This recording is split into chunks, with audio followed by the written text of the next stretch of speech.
One of the things I learned from one of my mentors in this work is to build up the energy first. So bouncing can be one way that we can start to build up and gather the energy and help the energy to move through our bodies to prepare us for this work.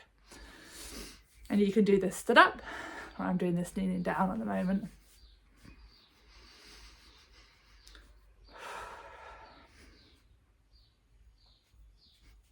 And then there are different ways that we can expel the energy that we've built up through the bouncing, perhaps through some shaking, or some dancing is another way we could do that. So building up the energy in different ways, letting the energy move through our bodies. And then one of the ways we can expel this is the classic way of having a pillow on the floor in front of us, and when we're doing this practice, we're making sure we're coming from our belly. It's not just using our arms, the strength in our arms, we're really bringing the energy through and out.